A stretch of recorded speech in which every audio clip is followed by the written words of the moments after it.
namely apparent nature, and atoms and ether are merely names for logical terms in conceptual formulae of calculation.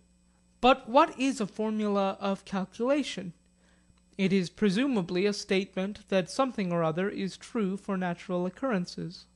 Take the simplest of all formulae, 2 and 2 make 4. This, so far as it applies to nature, asserts that if you take two natural entities and then again two other natural entities, the combined class contains 4 natural entities. Such formulae, which are true for any entities, cannot result in the production of the concepts of atoms. Then again there are formulae which assert that there are entities in nature with such and such special properties, say for example with the properties of the atoms of hydrogen.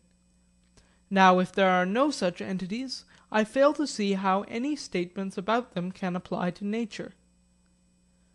For example, the assertion that there is green cheese in the moon cannot be a premise in any deduction of scientific importance, unless indeed the presence of green cheese in the moon has been verified by experiment. The current answer to these objections is that, though atoms are merely conceptual, yet they are an interesting and picturesque way of saying something else which is true of nature.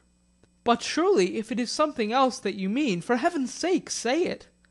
Do away with this elaborate machinery of a conceptual nature which consists of assertions about things which don't exist in order to convey truths about things which do exist. I am maintaining the obvious position that scientific laws, if they are true, are statements about entities which we obtain knowledge of as being in nature, and that if the entities to which the statements refer are not to be found in nature, the statements about them have no relevance to any purely natural occurrence. Thus the molecules and electrons of scientific theory are, so far as science has correctly formulated in its laws, each of them factors to be found in nature. The electrons are only hypothetical in so far as we are not quite certain that the electron theory is true. But their hypothetical character does not arise from the essential nature of the theory in itself after its truth has been granted. Thus at the end of this somewhat complex discussion we return to the position which was affirmed at its beginning.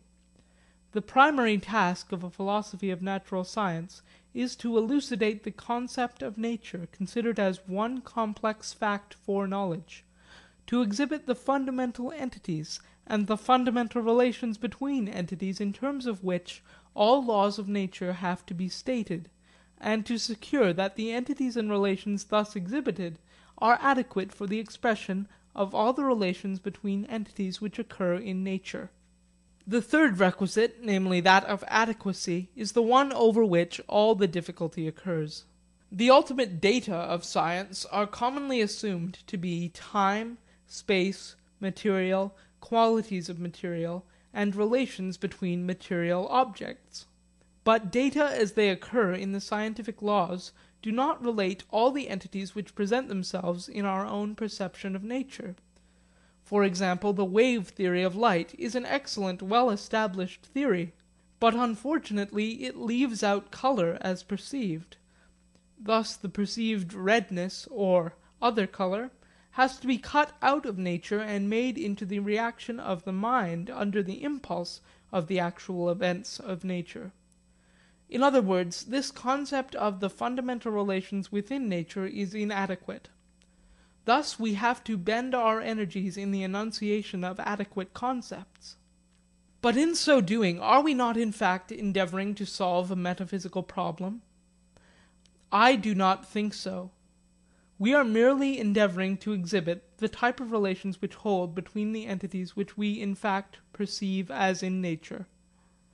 We are not called on to make any pronouncement as to the psychological relation of subjects to objects, or as to their status of either in the realm of reality. It is true that the issue of our endeavour may provide material which is relevant evidence for a discussion on that question. It can hardly fail to do so. But it is our only evidence, and is not itself the metaphysical discussion. In order to make clear the character of this further discussion when it is out of our ken, I will set before you two quotations. One is from Schelling, and I extract the quotation from the work of the Russian philosopher Lossky, which has recently been so excellently translated into English. Footnote: The Intuitive Basis of Knowledge by N.O. Lossky, translated by Mrs. Duddington, Macmillan & Co., 1919. End footnote. Quote: In the philosophy of nature, I considered the subject-object called nature in its activity of self-constructing. In order to understand it, we must rise to an intellectual intuition of nature. The empiricist does not rise thereto, and for this reason, in all his explanations, it is always he himself that proves to be constructing nature. It is no wonder then that his construction and that which was to be constructed so seldom coincide. A Naturphilosoph raises nature to independence and makes it construct itself, and he never feels, therefore, the necessity of opposing nature as constructed, i.e. as experience, to real nature, or of correcting the one by means of the other. End quote.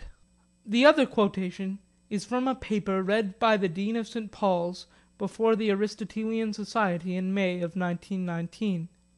Dr. Inge's paper is entitled Platonism and Human Immortality, and in it there occurs the following statement. Quote: To sum up, the Platonic doctrine of immortality rests on the independence of the spiritual world. The spiritual world is not a world of unrealized ideals over against a real world of unspiritual fact. It is, on the contrary, the real world of which we have a true, though very incomplete knowledge, over against a world of common experience which, as a complete whole, is not real, since it is compacted out of miscellaneous data, not all on the same level, by the help of the imagination. There is no world corresponding to the world of our common experience. Nature makes abstractions for us, deciding what range of vibrations we are to see and hear, what things we are to notice and remember. End quote. I have cited these statements because both of them deal with topics which, though they lie outside the range of our discussion, are always being confused with it. The reason is that they lie proximate to our field of thought, and are topics which are of burning interest to the metaphysically minded. It is difficult for a philosopher to realize that anyone really is confining his discussion within the limits that I have set before you. The boundary is set up just where he is beginning to get excited. But I submit to you that among the necessary prolegomena for philosophy and for natural science is a thorough understanding of the types of entities, and types of relations among those entities, which are disclosed to us in our perceptions of nature. End of chapter 2.